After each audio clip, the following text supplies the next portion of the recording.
سفارة جابان ولا كاشتي هاي بام ayaa ku qaban qaabisay degmada hol munaasabad lagu xoojinayo nolol maalimeedka qoysaska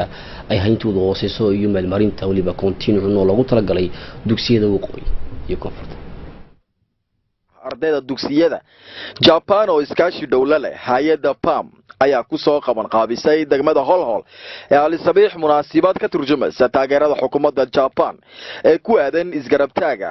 taakulaynta dadka hayntooda hooseyso ee reer Djibouti munaasabadaasi waxa uu joogay danjiraha safaaradda Japan ee Djibouti Tatsuo Arre wakiilka PAM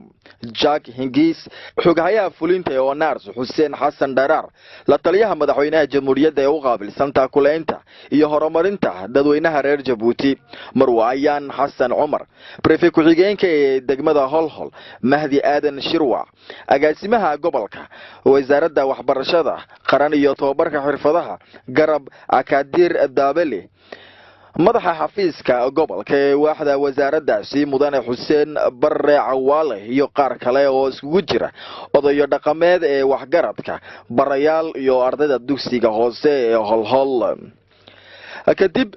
markii laga tumay munaasabadan heeso hidaha iyo dhaqanka iyo majaajilo qaybna ka cawayska ayaa waxay ka qayb galayaashu mahadnaq u soo jeediyeen mas'uuliyiinta hay'adda barnaamijka cuntada ee adduunka ee PAM loo yaqaan marka la soo gaabsho iyo xukuumadda Japan oo dhaqan ka ah in isgarab taagto oo ay taakulayso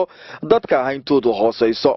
agaasimaha hay'adda PAM oo ka hadlay xafladda ayaa ka xog waramay ujeedooyinka dawladda Japan iyo hay'adduba uga goleeyeen ficilada tan waxa uu sheegay in barnaamijkani uu kor u qaadayo nolol maalmeedka dadka saboolka ah gaar ahaan dadka degmooyinka ku dhaqan waxa uu sidoo kale xusay maalgelinta Japan ay ka sameynayso Djibouti iyadoo ku baxaysa buuri lacag dhan 2.5 milyan dollarka Mareykanka sidoo kale waxa uu xusay mashruucyada hay'adda PAM oo ugu deeqday buuri dalka Jamhuuriyadda Djibouti 1800 oo raashin cunto daruuri ah danjiraha safaaradda Japan oo khudbad ka jeediyay qaban qaabada munaasabada ku aadan horumarinta nolol maalmeedka dadka hayntooda hooseyso ayaa waxa uu ka waramay qaybaha kala duwan ee hirgelinta qorshooyinka kobcinta tayada nolosha dadka saboolka ah waxaana uu yiri amba inoo soo turjumay wariye Maxamuud Le Japon a appuyé jusqu'à présent les efforts. Dawladda Japan wali waxay wadaa taageerada ay la garab joogto xukuumadda Jamhuuriyadda Djibouti khaasatan ka taageerna wax badan sida cuntooyinka lagu kariyo iskoolada iyo waliba arrimaha qaxootiga iyo arrimo kale dhowra daryeelkii ugu dambeeyay xukuumadda Japan hay'adda PAM waxaan guddoonsiinay ambaba aan siinay lacag dhan 1 milyan iyo 400 oo dollarka Mareykanka si ay u sii wadaan taageerada ay la garab joogaan xukuumadda Jamhuuriyadda Djibouti bishii labaad ee soo dhaafnay February sidoo kale waxaan guddoonsiinay jeeg dhan 1 milyan oo dollarka Mareykanka taasi oo ugu talagalnay inay ku sii xoojiyaan